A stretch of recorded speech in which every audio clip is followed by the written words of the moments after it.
नमस्कार। भारत में G20 कार्यक्रम में आप सभी का स्वागत है। मैं हूं भावना नैयर। इस कार्यक्रम के जरिए हम आपको भारत की अध्यक्षता में G20 के अंतर्गत हो रही बैठकों की अहम जानकारी देते हैं। इस हफ्ते भी देश भर में कई महत्वपूर्ण बैठकें हुई। इन बैठकों में कई वैश्विक और आवश्यक मुद्दों पर चर्चा हुई। आइए शुरुआत करते हैं G20 हाइलाइट्स के साथ। जम्मू कश्मीर का विशेष दर्जा समाप्त किए जाने के बाद श्रीनगर में G20 बैठक जैसा अंतर्राष्ट्रीय कार्यक्रम आयोजित। प्रतिनिधियों ने कहा कि धरती पर स्वर्ग देखना है तो कश्मीर जरूर आएं। जम्मू कश्मीर को फिल्मी हब बनाने के लिए हो रही है तैयारियां। संस्कृति एवं पर्यटन मंत्री जी किशन रेड्डी ने कहा कि जल्द ही भारत लाएगा अपनी राष्ट्रीय पर्यटन नीति। देवभूमि उत्तराखंड में एंटी करप्शन वर्किंग ग्रुप की दूसरी बैठक में भ्रष्टाचार पर मंथन। केंद्रीय रक्षा एवं पर्यटन राज्य मंत्री अजय भट्ट ने कहा कि भ्रष्टाचार से लड़ाई के लिए वैश्विक स्तर पर आपसी सहयोग और एकजुटता जरूरी। व्यापार और निवेश कार्य समूह की दूसरी बैठक बेंगलुरु में आयोजित। बैठक में अंतर्राष्ट्रीय व्यापार और निवेश के मुद्दों से जुड़े समाधानों पर हुई चर्चा। और आपदा जोखिम न्यूनीकरण कार्य समूह की दूसरी बैठक मुंबई में संपन्न। बैठक में आपदा जोखिम कम करने के लिए सक्षम बुनियादी ढांचे और वित्तीय सहायता के महत्व को समझने का हुआ प्रयास। आइए अब जानते हैं G20 से जुड़ी महत्वपूर्ण घटनाओं को विस्तार से। G20 पर्यटन कार्य समूह की 3 दिवसीय तीसरी बैठक श्रीनगर में आयोजित हुई। उद्घाटन सत्र में उपराज्यपाल मनोज सिन्हा ने अपने संबोधन में कहा कि जम्मू कश्मीर एक नए युग का गवाह बन रहा है, जिसमें विकास और शांति की असीम संभावनाएं हैं। बैठक के दौरान कश्मीर आए विदेशी पर्यटकों ने घाटी की खूबसूरती का लुत्फ उठाया।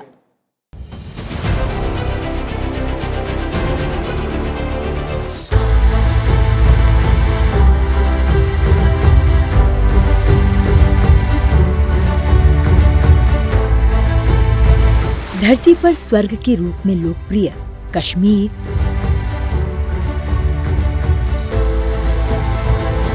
बर्फ से ढके पहाड़ों और चमचमाती झीलों से घिरा हुआ है।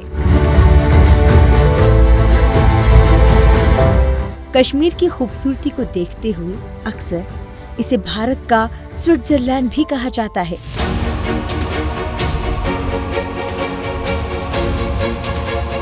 श्रीनगर भारत की सबसे खूबसूरत और प्रसिद्ध जगहों में से एक है। खूबसूरत वादियों में कड़ी सुरक्षा व्यवस्था के बीच श्रीनगर में 22 मई से G20 देशों की 3 दिवसीय पर्यटन कार्य समूह की तीसरी बैठक आयोजित हुई। अगस्त 2019 में अनुच्छेद 370 खत्म किए जाने के बाद तत्कालीन राज्य को 2 केंद्र शासित प्रदेशों में बांटने और करीब 37 साल बाद जम्मू कश्मीर में ये पहली अंतर्राष्ट्रीय बैठक हुई। 17 देशों के 61 प्रतिनिधियों ने इसमें भाग लिया। श्रीनगर में शेर कश्मीर अंतर्राष्ट्रीय सम्मेलन केंद्र में इन बैठकों का आयोजन हुआ। ये बैठकें green tourism, destination management, eco tourism और टूरिज्म डेस्टिनेशन को बढ़ावा देने पर केंद्रित रहीं। ये प्राथमिकताएं पर्यटन क्षेत्र के परिवर्तन को गति देने और वर्ष 2030 तक SDG के लक्ष्यों को प्राप्त करने के लिए प्रमुख बिल्डिंग ब्लॉक हैं। उपराज्यपाल मनोज सिन्हा, केंद्रीय मंत्री जी किशन रेड्डी और केंद्रीय राज्य मंत्री डॉक्टर जितेंद्र सिंह ने बैठक का उद्घाटन किया और जम्मू कश्मीर में प्रतिनिधियों का स्वागत किया। इस दौरान उपराज्यपाल मनोज सिन्हा ने अपने संबोधन में कहा कि जम्मू कश्मीर एक नए युग का गवाह बन रहा है, जिसमें विकास और शांति की असीम संभावनाएं हैं। Our aim is to make the countryside and popular destinations more sustainable and preserve the beauty of fascinating heritage sites. I am confident, under the leadership of Honorable Prime Minister Mr. Modi, Jammu Kashmir will soon find its place in the top 50 destinations in the world. केंद्रीय मंत्री जितेंद्र सिंह ने कहा कि जम्मू कश्मीर का विकास दुनिया के सबसे ऊंचे रेलवे ब्रिज एफिल टावर से भी ऊंचा है। Srinagar Kashmir has been one of the earliest seats of learning both in Persian as well as in Sanskrit. It has a wide range of craftsmanship, artisanship, ranging from carpets, embroidery, shawls. Recently, we had Basoli painting achieving the GI tag. And on the other hand, the most infrastructural upgraded monuments. We have the highest railway bridge of the world over here, which is 35-meter higher than the Eiffel Tower. It's located on River Chenab, which is one of the largest rivers of India. Incidentally, happens to be a part of the constituency which I represent in the lower house. केंद्रीय पर्यटन मंत्री जी किशन रेड्डी ने बैठक को संबोधित करते हुए कहा कि दुनिया में स्थायी पर्यटन को बढ़ावा देने के लिए G20 देशों के साथ काम करने के लिए भारत हमेशा तत्पर है। I am happy to see that tourism working group is progressing in the right direction. I am sure that the joint efforts of all the G20 members, invitee countries, international organizations will result in the achievement of inclusive and action-oriented decisive guidelines for the tourism industry. बैठक में भाग लेने आए G20 प्रतिनिधियों के सम्मान में डल झील के किनारे विशेष कश्मीरी सांस्कृतिक संध्या का आयोजन किया गया।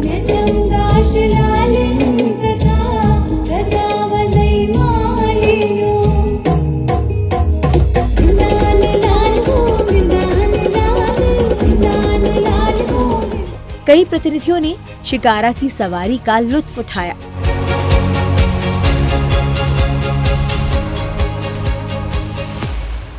I would like to thank the Indian government, including G20 Secretariat and the Tourism Working Group team, for inviting me to be here at this beautiful Murad garden. The trees, flowers are so beautiful, serene, calm, and I'm enjoying this clean and fresh air. So thank you so much once again. It's a very beautiful place, and it's a real pleasure to experience it with all of the different delegates from around the world. So you have very, very beautiful nature, and I think because of rain, it's like the colors are more bright. It's really, really beautiful. So we're really enjoying our walk today. So thank you. स्थानीय कलाकारों ने कला और शिल्प बाजार का भी दौरा किया, जिसमें स्थानीय हस्तशिल्प, कारीगरों के काम, सामुदायिक भागीदारी के महत्व को प्रदर्शित किया गया।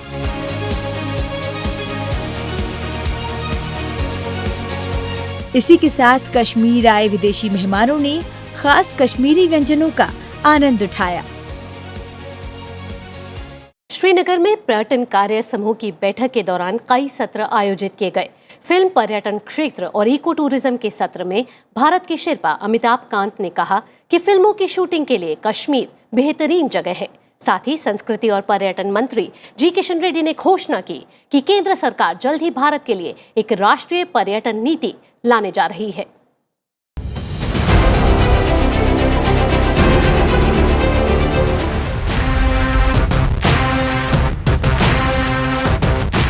कश्मीर को एक बार फिर दुनिया में सबसे खूबसूरत और सर्वश्रेष्ठ फिल्म पर्यटन स्थल बनाने के सपने को साकार करने के लिए पर्यटन कार्य समूह की बैठक के दौरान आर्थिक विकास और सांस्कृतिक संरक्षण के लिए फिल्म पर्यटन सत्र आयोजित हुआ। इस मौके पर केंद्रीय मंत्री जी किशन रेड्डी और केंद्रीय राज्य मंत्री जितेंद्र सिंह ने फिल्म पर्यटन के लिए राष्ट्रीय रणनीति के मसौदे का अनावरण किया। जम्मू कश्मीर, राजस्थान, गुजरात और मध्य प्रदेश के प्रतिनिधियों ने दर्शनीय क्षेत्रों की सफलता पर जोर दिया, जिन्हें फिल्माने की जगहों के रूप में देखा गया है। संस्कृति और पर्यटन मंत्री जी किशन रेड्डी ने कहा कि हम जल्द ही भारत के लिए एक राष्ट्रीय पर्यटन नीति घोषित करने जा रहे हैं। साथ ही एक वैश्विक पर्यटन निवेश शिखर सम्मेलन की योजना बना रहे हैं। In India in coming days, world tourist destination, India should, we want to establish, we want to make all infrastructure activity, We are also working with all the state governments in different schemes and different policies. We prepared a draft national tourism policy. This draft policy we consulted with all the state governments and stakeholders and the government and ministries. In coming soon, we are going to declare national tourism policy in India. INB सचिव अपूर्व चंद्रा ने जानकारी देते हुए बताया कि 404 से अधिक फिल्मों, टीवी धारावाहिकों और विज्ञापनों को श्रीनगर में शूटिंग करने की अनुमति मिली है। The J&K government informed the delegates that in the past 2 years, more than 404 films, TV serials, advertisements, they have been given permission for shooting here, and that has created a big change. Now we see that from Delhi itself, there are almost 20 direct flights to Srinagar, and they are all chock-a-block full. In fact, the rates, what I found was that the rates for flights to Srinagar from Delhi, they are higher than from Delhi to Mumbai. So there is a lot of interest, a lot of people are coming, and more films, more and more serials is going to increase it further. Film अभिनेता और निर्माता के रामचरण तेजा ने पर्यटन से जुड़ी इस बैठक में हिस्सा लिया। दक्षिण सिनेमा के अभिनेता रामचरण के साथ भारत में दक्षिण कोरिया के राजदूत चांग जे-बोक और दक्षिण कोरिया टीम की एक महिला अधिकारी नाटू नाटू गाने पर जमकर थिरके।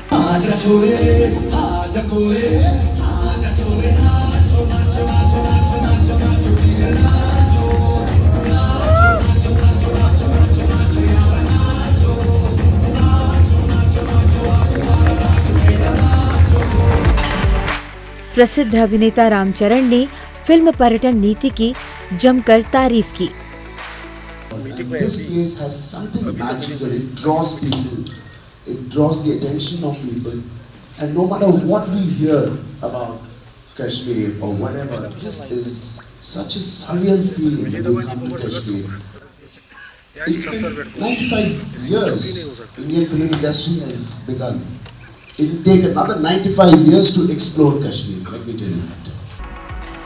बैठक में गोवा के पर्यटन के क्षेत्र में एसडीजी के लक्ष्यों को प्राप्त करने की रोड मैप पर भी मंथन हुआ।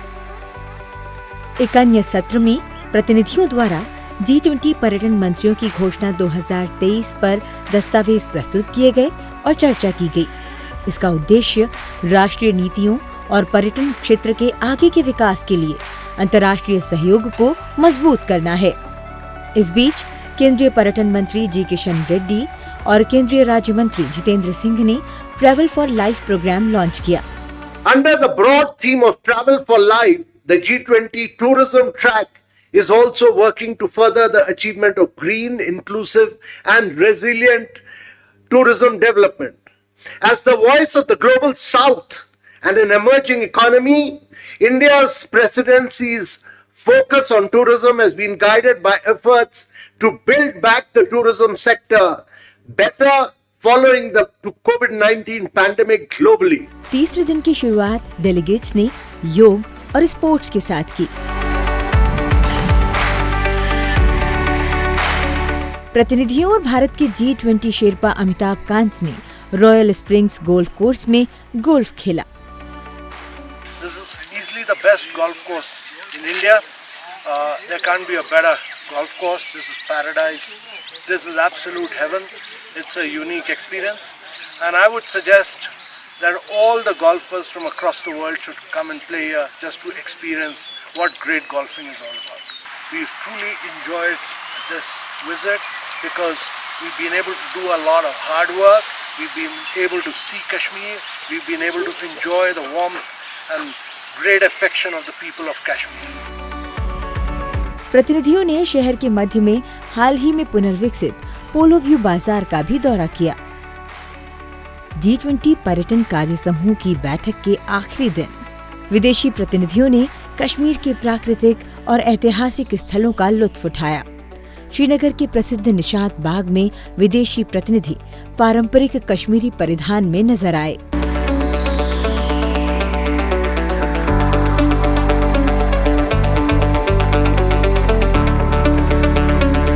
विशेषज्ञों का मानना है कि कश्मीर में हुई ये बैठक दुनिया के सामने एक अमिट छाप छोड़ने में सफल रही। भ्रष्टाचार निरोधक कार्य समूह का आयोजन देवभूमि उत्तराखंड में 24 मई से शुरू हुआ। इस बैठक में प्रतिनिधि देवभूमि की संस्कृति से परिचित तो हुए ही, साथ ही भ्रष्टाचार विरोधी तंत्र पर गहन मंथन भी हुआ। केंद्रीय विदेश एवं संस्कृति राज्य मंत्री मीनाक्षी लेखी ने केंद्र सरकार द्वारा जनधन खाते, मुद्रा योजना, आयुष्मान भारत, डीबीटी जैसी योजनाओं के माध्यम से भ्रष्टाचार को समाप्त करने के साथ ही महिला सशक्तिकरण के प्रयासों की चर्चा भी की।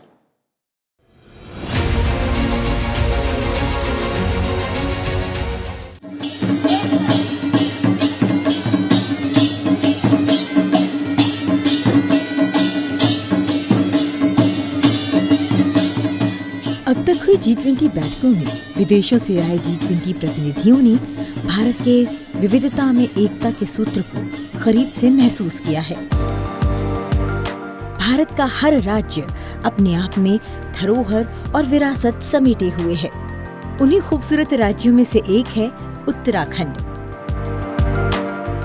उत्तराखंड का शहर ऋषिकेश अपनी खूबसूरती और मनमोहक नजारों के अलावा धार्मिक और आध्यात्मिक लिहाज से काफी महत्वपूर्ण है। इसे विश्व की योग राजधानी के रूप में भी जाना जाता है।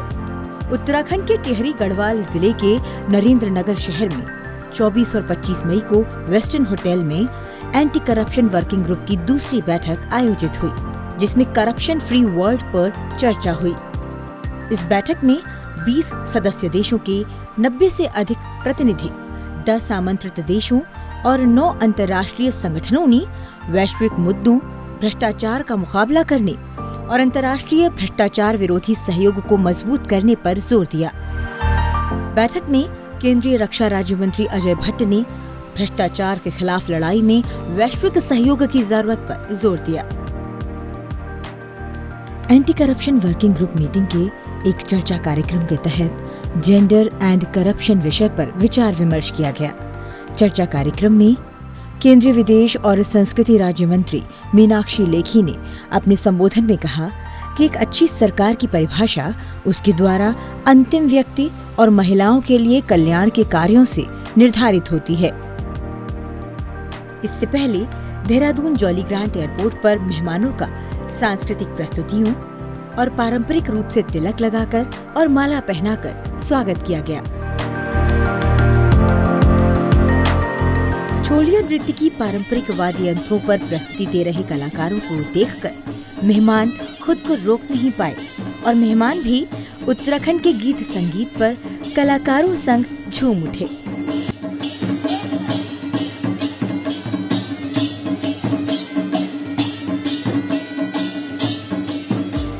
देवभूमि के ओनी गांव को प्रतिनिधियों के स्वागत के लिए दुल्हन की तरह सजाया गया। यहाँ की दीवारें विभिन्न रंगों से पुती हुई नजर आईं। साथ ही आंगनबाड़ी केंद्रों को भी हाईटेक किया गया।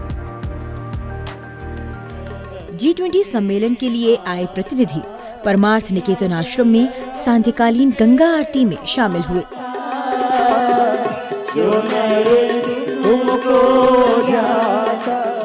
गंगा की अलौकिक खूबसूरती को देखकर विदेशी मेहमान अभिभूत हो गए।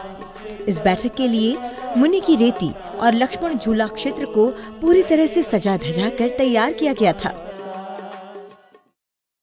आइए आगे बढ़ते हैं और देखते हैं और क्या कुछ हुआ G20 बैठकों में। प्रौद्योगिकी और निवेश कार्य समूह की बैठक बेंगलुरु में आयोजित की गई। भारत द्वारा रखे गए 5 प्रस्तावों का सदस्य देशों और आमंत्रित देशों ने स्वागत किया है। ये प्रस्ताव व्यापार दस्तावेजों के डिजिटीकरण के बारे में उच्च स्तरीय सिद्धांतों के संबंध में है।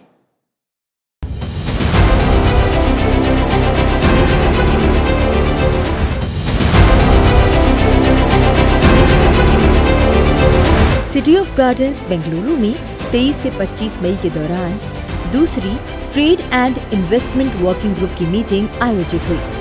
सिलिकॉन वैली में G20 प्रतिनिधियों का गर्मजोशी से स्वागत हुआ। 3 दिन तक चली इस बैठक में वैश्विक व्यापार से संबंधित विभिन्न विषयों पर व्यापक चर्चा हुई। TIWG meeting, multilateral trading system, वैश्विक व्यापार में MSME को एकीकृत करने और GVC को लचीला बनाने पर केंद्रित रही। बैठक के दौरान पहले दिन 2 पैनल चर्चाएं हुई। पहला सत्र प्रौद्योगिकी और व्यापार विषय पर हुआ, जबकि दूसरे सत्र में विनिर्माण और व्यापार में क्रांति लाने के लिए परिवर्तनकारी उपकरण पर चर्चा हुई। पहले दिन के सत्र का उद्घाटन केंद्रीय वाणिज्य और उद्योग राज्य मंत्री सोम प्रकाश ने किया। इस सत्र में प्रौद्योगिकी का इस्तेमाल, विकास और व्यापार में लाए जाने पर विचार विमर्श हुआ। प्रतिनिधियों ने शानदार विधानसभा, बैंगलोर पैलेस और कला और फोटोग्राफी संग्रहालय का दौरा किया। आखिर में प्रतिनिधियों ने पारंपरिक नृत्य का आनंद उठाया। बुधवार के सत्र की शुरुआत केंद्रीय वाणिज्य और उद्योग राज्य मंत्री अनुप्रिया पटेल और सोम प्रकाश ने उद्घाटन कर की। चर्चाओं के दौरान WTO के खुले, समावेशी और पारदर्शी कामकाज की जरूरतों पर भी बात हुई। नॉलेज पार्टनर सब्जेक्ट पर एक प्रेजेंटेशन भी दी गई। अपने संबोधन में अनुप्रिया पटेल ने जोर देकर कहा कि विश्व व्यापार में निष्पक्षता और पारदर्शिता सुनिश्चित करने के लिए विश्व व्यापार संगठन WTO में सुधार की आवश्यकता है। केंद्रीय राज्य मंत्री सोम प्रकाश ने कहा कि भारत में विनिर्माण, बुनियादी ढांचा और प्रौद्योगिकी समेत विभिन्न क्षेत्रों में शानदार संभावनाएं उभरी हैं। G20 प्रतिनिधियों ने टी बोर्ड इंडिया पवेलियन का भी दौरा किया। बैठक के समापन से पहले संवाद ओवर डिनर में कर्नाटक की संस्कृति की अद्भुत झलक देखने को मिली। भरतनाट्यम, कोलाटा और कथक नृत्य प्रस्तुति ने सबका मन मोह लिया। आपको बता दें कि पहली TIWG बैठक मुंबई में आयोजित हुई थी। आगे बढ़ते हुए G20 की दूसरी आपदा जोखिम न्यूनीकरण कार्य समूह की बैठक मुंबई में आयोजित हुई। आपदा जोखिम न्यूनीकरण कार्य समूह की बैठक में 5 प्रमुख प्राथमिकता वाले क्षेत्रों पर चर्चा हुई। केंद्रीय स्वास्थ्य और परिवार कल्याण राज्य मंत्री डॉक्टर भारती प्रवीण पवार ने कार्य समूह की बैठक को संबोधित करते हुए उपयोगी और लचीले आधारभूत संरचना को बनाने और निवेश की आवश्यकता पर जोर दिया।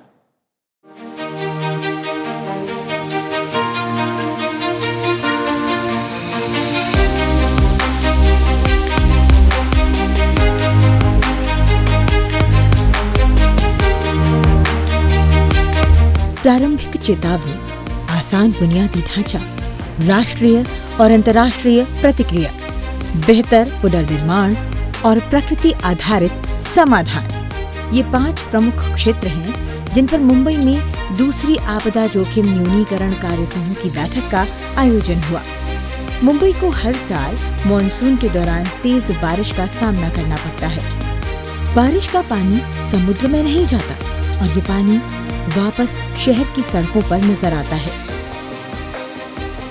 जिसके परिणाम स्वरूप मुंबई के विभिन्न निचले इलाकों में जल भराव हो जाता है। इस तेज बारिश और बाढ़ से निपटने के लिए कई तकनीक आधारित समाधान पेश किए जा चुके हैं।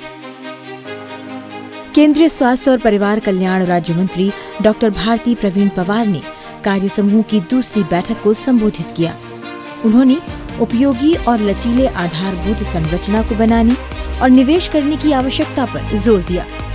डॉक्टर पवार ने सुरक्षित मुंबई, भविष्य के लिए तैयार मुंबई, एक फोटोग्राफिक चित्रण शीर्षक की एक चित्र प्रदर्शनी का भी उद्घाटन किया। इस बैठक में हितधारक आपदा जोखिम प्रबंधन और सतत विकास के वित्त पोषण के लिए नवोन्मेषी समाधान तलाशने पर विचार विमर्श हुआ। Resilient infrastructure, financing frameworks for disaster risk reduction, improved disaster response systems, including for recovery and building back better after disasters, and ecosystem-based approaches to disaster risk reduction. The whole notion of setting up a new working group on disaster risk reduction has received enthusiastic response from all the G20 members as well as guest countries and international organizations. अवसरों की तलाश और रचनात्मक वित्त पोषण तंत्र की जांच के साथ ही बैठक का उद्देश्य संवेदनशील समुदायों पर आपदा का असर कम करना है। इस बैठक में जोखिम से निपटने के लिए आधुनिक टेक्नोलॉजी के इस्तेमाल पर विचार विमर्श हुआ और साथ ही बुनियादी ढांचे के निर्माण के लिए निजी क्षेत्र के सहयोग को लेकर भी मंथन हुआ। In the domain of disaster management, knowledge management is a very important aspect. And experience management, because every country has a unique experience of how it has brought a response to a particular type of a situation. This is something that the world is seeking today. If there's a forest fire burning in America, in California, or a forest fire burning in Australia, does it have similar lessons for us here in terms of response also? So these kind of exchanges take place in most of these disaster management meetings, platforms, etc., where exchanges of this kind take place. All this leads to disaster risk reduction.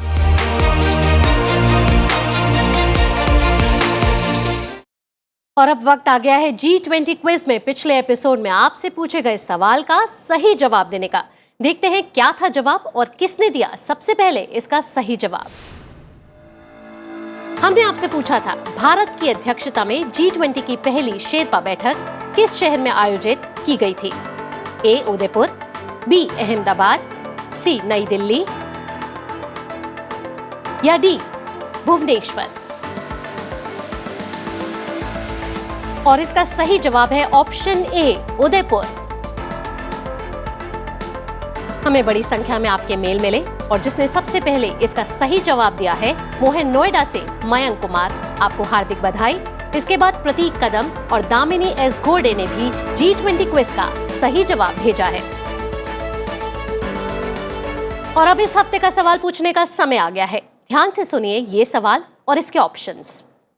सवाल है भारत की अध्यक्षता में G20 पर्यटन कार्य समूह की तीसरी बैठक कहां हुई?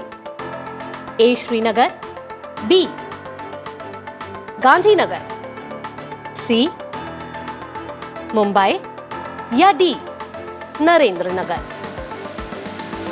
अपने जवाब और फीडबैक आप g20.sansattv@gmail.com पर भेज सकते हैं। जवाब के साथ अपना नाम और स्थान लिखना ना भूलें। जो 3 प्रतिभागी इसका जवाब सबसे पहले हमें मेल के जरिए भेजेंगे उनका नाम हम अपनी अगली कड़ी में साझा करेंगे। और जाने से पहले आपको बताते हैं आने वाली G20 बैठकों के बारे में।